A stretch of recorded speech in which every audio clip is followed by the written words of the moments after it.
কথায় আছে curiosity killed the cat, কিন্তু মানুষের কৌতূহল কখনো কখনো শুধু বিড়ালই মারে না, পুরো একটা প্রজন্মকে গ্রাস করে।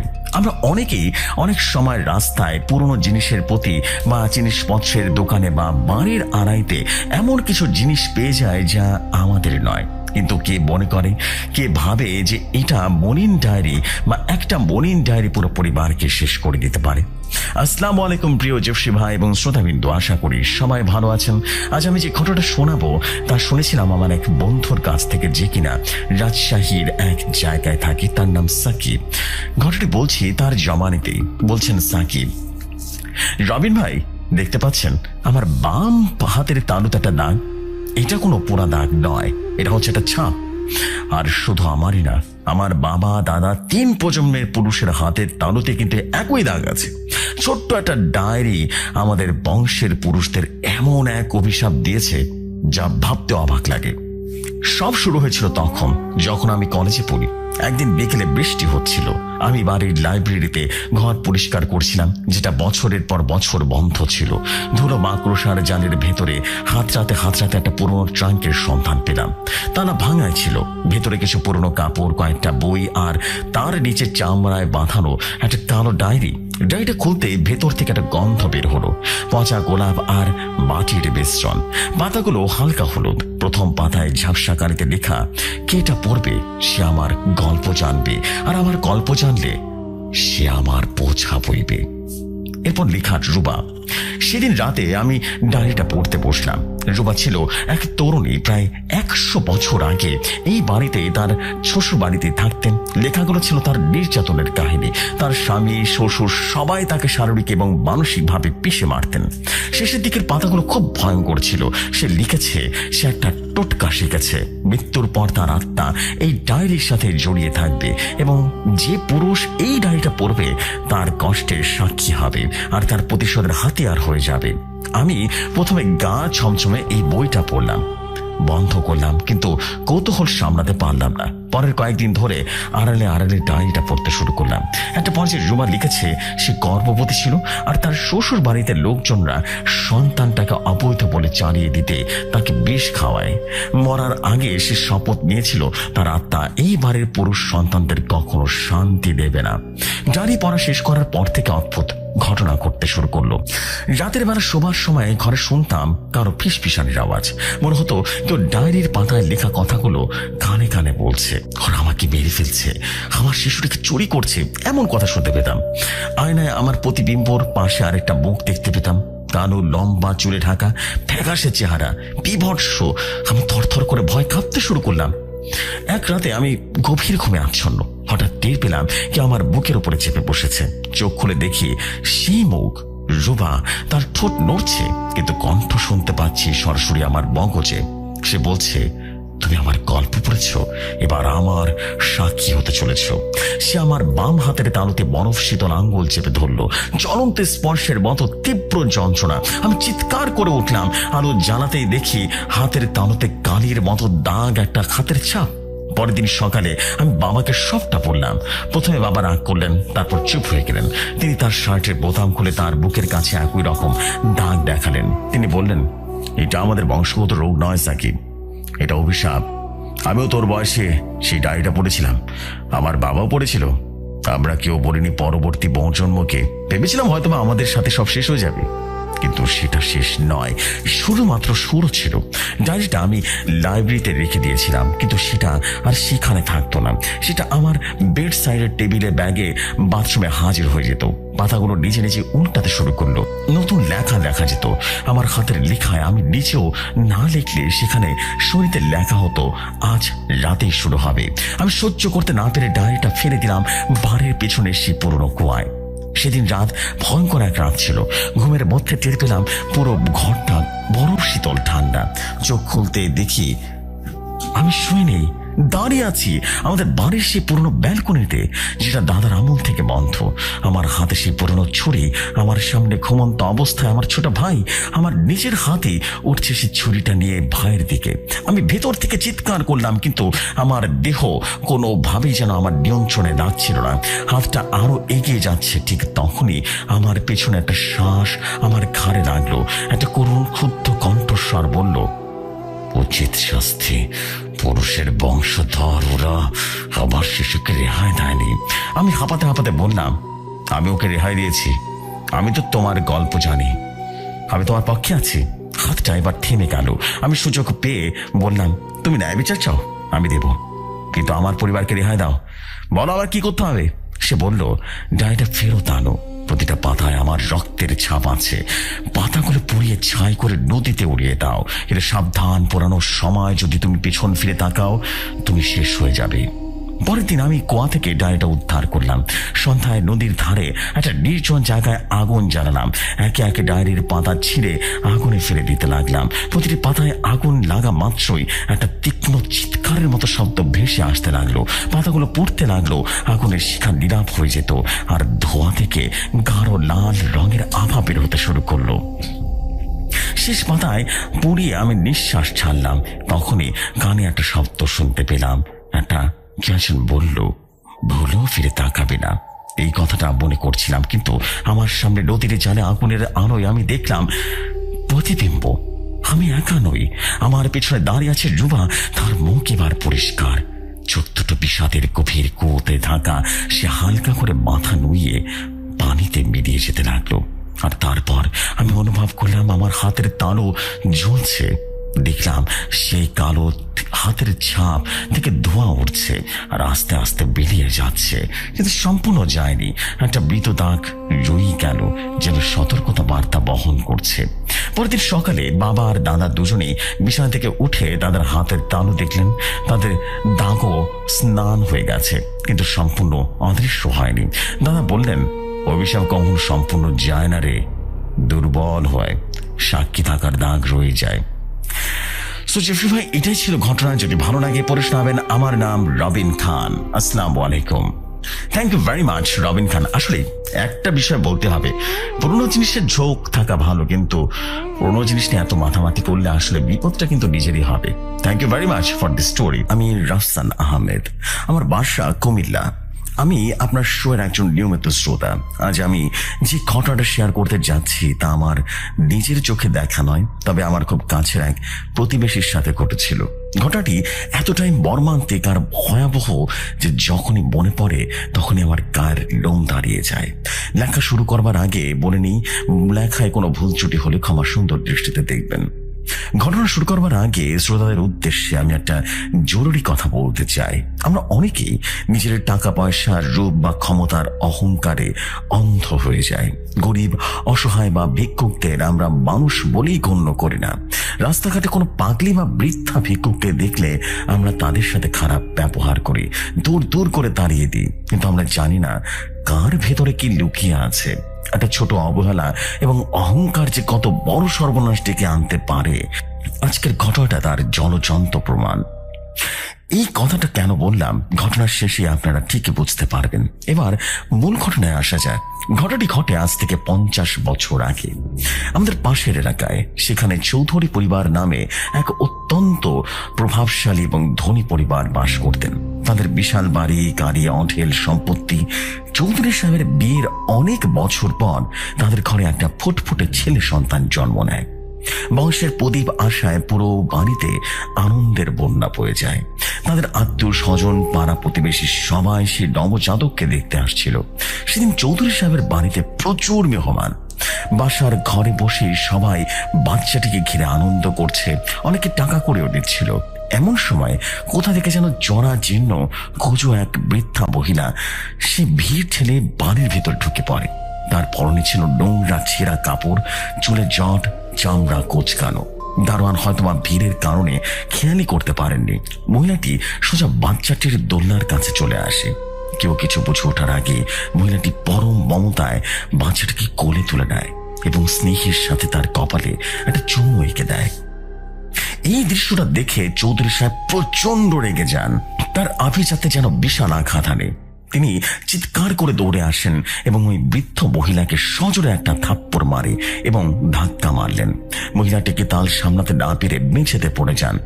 চৌধুরী সাহেব তাকে অকথ্য ভাষায় গালিগালাজ করতে থাকেন আর বলেন, তোর সাহস কি করে হয় আমার বাচ্চার গায়ে হাত দেওয়ার?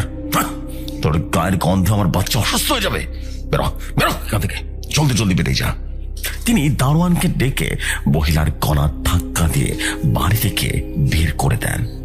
মহিলাটি যাওয়ার সময় কোনো কথা বলেনি, শুধু চৌধুরী সাহেবের চোখের দিকে তাকিয়ে থাকে। আর সেই বাচ্চাটার দিকে অদ্ভুত এক রক্তলাল দৃষ্টিতে তাকিয়েছিলেন। সেই দৃষ্টিতে কেবল কষ্ট ছিল না, ছিল প্রতিহিংসার আগুন। কিন্তু চৌধুরী সাহেব তখন অহংকারে মত্ত। তিনি সেসব গ্রাহ্যই করলেন না, আর এটাই ছিল তার জীবনের সবচাইতে বড় ভুল। ওই ঘটনা ঠিক 2 দিন পর সবকিছুই স্বাভাবিক ছিল, কিন্তু 4র্থ দিন রাত থেকে শুরু হলো অদ্ভুত সব ঘটনা। চৌধুরী সাহেবের স্ত্রী রাতে বাচ্চার ঘরের জানালার পাশে একটা ছায়া দেখতে পেতেন। তার মনে হতো কোন এক বৃদ্ধ মহিলা জানালার ওপাশে অন্ধকারে দাঁড়িয়ে এক দৃষ্টিতে বাচ্চাটার দিকে তাকিয়ে আছে। কিন্তু তিনি যখনই জানালার কাছে দেখতে যেতেন, লক্ষ্য করতেন কেউ নেই সেখানে, শুধু জানালার গ্রিলে একটা অদ্ভুত গন্ধ। বাড়ির কাজের লোকেরাও বেশ ভয় পেতে শুরু করলেন। তারা অভিযোগ করতেন বাচ্চার ঘরের পাশ দিয়ে যাওয়ার সময় নাকি কেমন যেন খিরখির খিরখির করে শব্দ পাওয়া যায়। ঘটনার ভয়াবহতা চরমে পৌঁছে যায় 7ম দিন রাতে। চৌধুরী সাহেব ব্যবসার কাজে বাইরে ছিলেন, ফিরতে রাত হয়ে গেল। তিনি বাড়ি ফিরে সোজা বাচ্চার ঘরে যান তাকে দেখবার জন্য। ঘরে ঢুকে তিনি যে দৃশ্যটা দেখলেন তাতে তার পায়ের নিচের মাটি সরে গেল। তিনি দেখলেন তার 7 দিনের শিশুটি দোলনা আর বিছানায় নেই, বরং বিছানা থেকে প্রায় 3 হাত উপরে শূন্যে ভাসছে। বাচ্চাটির কোনো নড়াচড়া নেই, চোখ দুটো স্থির হয়ে উপরের দিকে তাকানো, যেন অদৃশ্য কোনো শক্তি তাকে গ্রাস করেছে। এই অলৌকিক এবং ভয়াবহ দৃশ্য দেখে চৌধুরী সাহেব আর দেরি করেননি। তিনি বুঝতে পারলেন এইটা কোনো সাধারণ বিষয় নয়। তিনি তৎক্ষণাৎ গাড়ি নিয়ে এলাকার সবচেয়ে বড় এবং সিদ্ধ সস্থস্থ এক কবিরাজকে ডেকে আনতে চলে গেলেন। রাত তখন প্রায় 2:30। চৌধুরী সাহেব কবিরাজকে নিয়ে হন্তদন্ত করে বাড়ি ফিরেন। সারা বাড়ি তখন নিস্তব্ধ, কিন্তু বাচ্চাটির ঘর থেকে এক অদ্ভুত চপচপ চপচপ আওয়াজ আসছিল, যেন খুব আয়েশ করে কিছুটা চিবিয়ে খাচ্ছে। চৌধুরী সাহেব আর কবিরাজ দৌড়ে বাচ্চার ঘরে ঢোকেন। দরজার সামনে ফাঁক করা ছিল। কবিরাজ ইশারা করে চৌধুরী সাহেবকে শব্দ করতে বারণ করলেন। দরজার ফাঁক দিয়ে ভেতরে উকি দিলেন। ভেতরের দৃশ্যটা দেখে সাহসী কবিরাজও বেশ শিউরে উঠলেন। জানালা দিয়ে আসা চাঁদের আলোয় দেখা যাচ্ছিল সেই বৃদ্ধা মহিলা ঘরের মেঝের উপরে বসে আছে, কিন্তু তার রূপ সম্পূর্ণ মানুষের মতো নয়। তার শরীরের উপরের অংশটা অর্থাৎ মাথা থেকে কোমর পর্যন্ত কুচো বৃদ্ধ মহিলার, আর নিচে ঠিক যেন কুমিরের মতো রেপ্টিলিয়ান একটা ফিগার, বিশাল কুৎসিত একটা কুমিরের মতো। তার শরীর থেকে অসহ্য বিভৎস আর কাঁচার মতো কালো কালো কিছু একটা পড়ছে। আর সবচেয়ে হৃদয় বিদারক এবং পৈশাচিক দৃশ্যটা হলো সে দানবী মহিলা বা সে রাক্ষস চৌধুরী সাহেবের সে ফুটফুটে শিশুটিকে 2 হাত ধরে পৈশাচিক আক্রোশে চিবিয়ে চিবিয়ে খাচ্ছে। বাচ্চাটির মাথা তখন তার মুখের ভেতরে, বাচ্চাটির ছিন্ন হয়ে যা মাথা তার মুখের বাইরে ঝুলছে, আর দানবী হাড় জীবাণুর মটমট শব্দ করে নিজের ক্ষুধা মিটাচ্ছে। বেচের অনেকটা রক্তে ভেসে যাচ্ছে। কবিরাজ সাহেব এই দৃশ্য সহ্য করতে না পেরে বিকট চিৎকার করে ওঠেন। নিজের ঝুড়ি থেকে বঞ্চপনা সরিষা ধুলো বের করে ছুড়ে মারেন। কবিরাজের উপস্থিতি টের পেয়ে সেই বিভৎস রাক্ষস জানালার দিকে তাকায়। তার চোখ দুটো জ্বলন্ত অঙ্গারের মতো জ্বলছিল। সে এক মুহূর্ত সময় নষ্ট না করে জানালার সামনে সে লোহার গ্রিলগুলোতে 2 হাত বাঁকিয়ে দেয় এবং এক লাফ দিয়ে অন্ধকারে বেরিয়ে যায়। ঘরের মেঝেতে পড়ে থাকে শিশুটির ছিন্ন বিচ্ছিন্ন দেহ। চৌধুরী সাহেব সেই দৃশ্যটা দেখে ওখানে জ্ঞান হারিয়ে ফেলেন। তার স্ত্রী এরপর পাগল হয়ে যায়। পরে জ্ঞান ফিরলে কবিরাজ সাহেব জানান ওই বৃদ্ধা কোনো সাধারণ মানুষ ছিলেন না। তিনি অত্যন্ত শক্তিশালী এবং প্রতিহিংসা পরায়ণ একজন পিশাচিনী ছিলেন, যে মাঝে মাঝে মানুষের রূপ ধারণ করে লোকালয়ে ঘুরত, কিন্তু ক্ষতি করত না খুব একটা। বিশেষ করে নবজাতক শিশুদের প্রতি তার খুব আকর্ষণ ছিল। তার নিজেরও এক সময় নবজাতক ছিল যে কিনা মারা গিয়েছিল। চৌধুরী সাহেব যদি সেদিন তাকে অপমান করে গলা ধাক্কা না দিতেন, তাহলে তোমার সেই বাচ্চাটার কোনো ক্ষতি করতো না, শুধু আদর করে চলে যেত। কিন্তু এই অপমানের বদলা নিতে সে ফিরে এসেছিল এবং চৌধুরীর বংশের প্রদীপকে এক নির্মম ভাবে নিভিয়ে দিল। এই ঘটনার পর চৌধুরী পরিবার ওই বাড়ি ছেড়ে চিরতরে চলে যায়। তারা তাদের বিপুল সম্পত্তি থাকা সত্ত্বেও সন্তান হারানোর সুখে পাথর হয়ে গিয়েছিল। ওই আলিশান বাড়িটা এখনো পরিত্যক্ত অবস্থায় পড়ে আছে, কেউ ওখানে ভয় যায় না। জেফরি ভাই, এই ঘটনাটা আমাদের শিখিয়ে দিয়ে যায় কখনো কাউকে ছোট করতে নেই।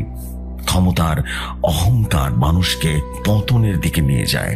আমরা জানি না কার ভিতরে কি লুকিয়ে আছে। আমার কাছে আরো ঘটনা আছে, সময় পেলে লিখে পাঠাবো। হ্যাঁ, দ্যাট ইজ হন্টেড একটা স্টোরি, খুবই হন্টেড একটা ব্যাপার স্যাপার ছিল স্টোরির ভিতরে। Wow, that is a creepy one. Thank you very much for this story. চলে যাই পরবর্তী স্টোরিতে। আমি রিয়াদ, পঞ্চগড়ের একটা প্রত্যন্ত গ্রামে আমার বড় হওয়া। ছোটবেলা থেকে গল্প শুনে আসছি আমাদের পাশের বিলের ধারে একটা বুড়ির কথা, যে কিনা মানুষকে ঠুকে তাদের ভিতরের আত্মা খেয়ে নেয়। আমরা সবাই তাকে বলতাম কাঁচামণি। তার কুঠিরের কথা শুনলেই বাচ্চাদের রীতিমতো অবস্থা খারাপ হয়ে যেত। আমি নিজে কখনো দেখিনি, তবে আমার বড় ভাই জাহিদের সাথে যা ঘটেছিল তা আজ আমার গায়ের লোম দাঁড় করিয়ে দেয়। ঘটনাটি ঘটেছিল 2013 সালের আশ্বিন মাসে। আমাদের পাশের বাড়ির বিল তখন সন্ধ্যার পর কুয়াশা নামে ঘন অন্ধকারে চাদর মুড়ে দিত। জাহিদ ভাই তখন কলেজে পড়তো। একদিন সন্ধ্যা হলো কি তার কলেজের বন্ধুদের সাথে বিলের পাড়ে আড্ডা দিতে গিয়েছিলেন। ফিরতে রাত হয়ে যায় অনেক। সে ফিরে এসে কিছুই বলল না, শুধু মুখটা ফ্যাকাশে করে রাখলো, চোখ দুটো কাচের মতো নিষ্প্রভ।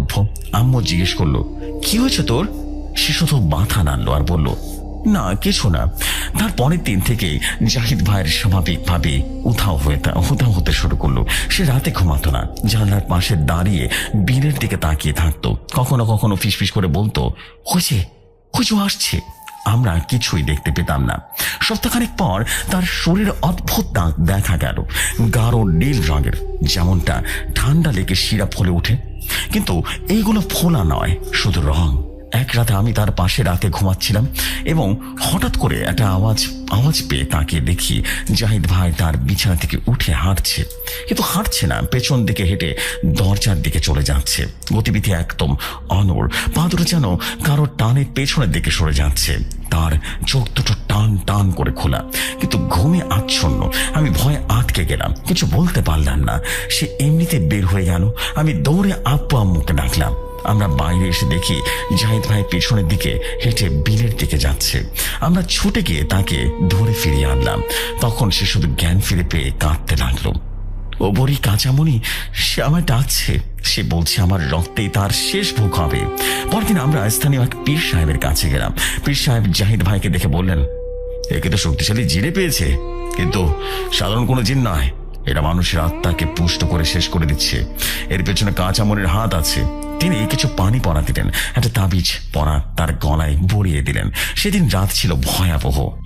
রাত 12টার দিকে আমাদের ছাদের উপরে এমন আওয়াজ শুরু হলো যেন কেউ লোহার শিকল টেনে টেনে হেঁটে বেড়াচ্ছে।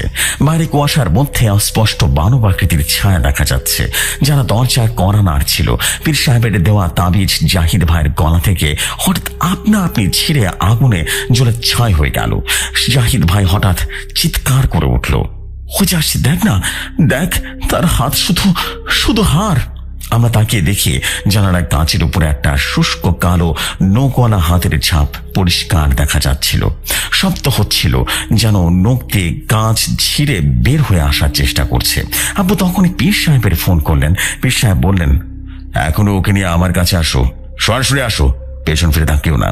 আমরা গাড়ি নিয়ে বের হলাম। রাস্তাটা ছিল খালি, কিন্তু পেছনের সিটে বসে আমি অনুভব করছিলাম আমাদের গাড়ির ছাদের উপরে কেউ বসে আছে। মাঝে মাঝে টোকা পড়ছিল। জাহিদ ভাই পাশে বসে কাঁদছিল। সে হঠাৎ পেছনের দিকে তাকিয়ে চিৎকার করে উঠল আর বলল, আয়নায় দেখো। আমি রিভার ভিউ আয়নায় তাকাতে আমার সিঁড়ি তাড়াতে বরফ শীতল স্রোত বয়ে গেল। গাড়ির পেছনের সিটে আমাদের পাশে একটা বিকৃত মুখ স্পষ্ট দেখা যাচ্ছিল। চোখ গর্তে মুখ হাঁ করে আছে, যেন চিরকালের চিৎকার। আমরা রীতিমতো চোখ বন্ধ করে আল্লাহু আকবার চুপ করতে শুরু করলাম। পীর সাহেবের বাড়ি পৌঁছে আমরা সব কথা বললাম। তিনি গম্ভীর হয়ে বললেন, কাঁচামণি আসলে সে তানজি যে মরার পরেও কালো বিদ্যা ছাড়তে পারেনি। সে এখন কারিন জিন হয়ে মানুষকে শেষ করছে। জাহিদকে সে পছন্দ করেছে, কারণ জাহিদের জন্ম হয়েছিল অমাবস্যার রাতে। তিনি বললেন তিনি কিছু রুকায়া দিবেন, কিন্তু খুব সাবধানে থাকতে হবে। তিনি একটা কক্ষ প্রস্তুত করলেন, মেঝেতে বৃত্ত আঁকলেন, তার ভেতরে জাহিদ ভাইকে বসালেন, 4 কোণে 4টি লোহার পেরেক গেড়ে দিলেন। তারপর তিনি কোরআন তেলাওয়াত করা শুরু করলেন। হঠাৎ কক্ষের বাতি নিভে গেল, শুধু একটা মোমবাতি জ্বলছিল। ঠান্ডা হাওয়া বইতে লাগলো, মোমবাতির শিখা নীল হয়ে উঠল। জাহিদ ভাইয়ের কণ্ঠস্বর পরিবর্তিত হয়ে গেল, বিভৎসয় কণ্ঠে বলল, কে তুই? আবার শিকারে কেন বাধা দিতে এসেছিস? রক্ত আমার। জাহিদ ভাইয়ের মুখ দিয়ে বিভৎস কীট পতঙ্গ বের হতে শুরু করলো। কালো পিঁপড়া, মাকড়সা তারা বেঁচেতে পুরো ছাই হয়ে যাচ্ছিল। পীর সাহেবের কপালে রীতিমতো ঘাম দেখা দিল, জিকির জোরদার করা শুরু করলো। হঠাৎ জানালার কাঁচ ভেঙে টুকরো টুকরো হয়ে ছাই হয়ে গেল, আর সেই কুঠির বুড়ি এখন দেয়ালের উপরে পোকার মতো হামাগুড়ি দিয়ে ভেতরে প্রবেশ করলো। তার শরীর ছিল শুকনো, চামড়া হাড়ের সাথে লেপ্টে আছে, কিন্তু চোখ দুটো ঝলঝল করছে। সে সরাসরি পীর সাহেবের দিকে ঝাঁপিয়ে পড়ল। পীর সাহেব তখন উচ্চ স্বরে আয়াতুল কুরসি পাঠ করতে শুরু করলেন। মনে হলো অদৃশ্য কোনো শক্তি বুড়িকে রীতিমতো পিছনে ঠেলে দিল। সে গর্জে উঠল। তারপর সে জাহিদ ভাইয়ের দিকে দ্রুত এগিয়ে এলো, তার গলাটা চেপে ধরল। জাহিদ নীল হয়ে গেল। পীর সাহেব তখন শেষ চেষ্টাটা করলেন। তিনি একটা ছোট্ট বোতল থেকে তরল কিছু ছিটিয়ে দিলেন বুড়ির দিকে। সে তরল পোড়া মাত্রই বুড়ির গায়ে আগুন ধরে গেল, কিন্তু আগুনের সেটা পূর্ণ না, সে যেন আরো রাগান্বিত হয়ে গেল। সেই মুহূর্তে পীর সাহেবের মুখ থেকে অন্য এক গম্ভীর শক্তিশালী কণ্ঠস্বর বেরিয়ে এলো। এটা ছিল তার সাহায্যকারী রুহানি শক্তি। সে বলল, খবরদার, আল্লাহর নামে আজ তোমাকে বন্দী করব। বুড়ি চিৎকার করতে লাগলো, কিন্তু তার শরীর ধোঁয়া উঠতে শুরু করলো। সে ধীরে ধীরে বেরিয়ে যেতে লাগলো, যেন তার অস্তিত্ব মুছে যাচ্ছে। শেষ মুহূর্তে সে জাহিদের দিকে তাকিয়ে কর্কশ স্বরে বলল, রক্ষা পেলি, কিন্তু আমার কুঠির এখনো আছে, কেউ না কেউ আসবি। এরপর থেকে নীরবতা বিরাজ করলো, কক্ষের বাতি জ্বলে উঠল। জাহিদ ভাই অজ্ঞান হয়ে পড়ে আছে। পীর সাহেব ক্লান্ত হয়ে বসে পড়লেন। তিনি বললেন, ওকে বাড়ি নিয়ে যাও, সে এখন নিরাপদে আছে, কিন্তু সাবধান, ওই বীরের ধারে কখনো যেও না, বিশেষ করে অমাবস্যার রাতে। আমরা জাহিদ ভাইকে বাড়ি নিয়ে এলাম। সে ধীরে ধীরে সুস্থ হয়ে উঠল, কিন্তু আজও সেই দিনের কথা মনে পড়লে ভয় লাগে। মনে হয় আবারও যদি ফিরে আসে সে ভয়ঙ্কর বুড়ি। তাই এটাই ছিল স্টোরি। আশা করি ঘটনাটি ভালো লেগেছে। ভালো লাগলে পড়ে শোনাবেন। আসসালামু আলাইকুম। ওয়ালাইকুম আসসালাম প্রিয় ভাই, থ্যাংক ইউ ভেরি মাচ। আশা করি স্টোরিটা অনেক ভালো লেগেছে।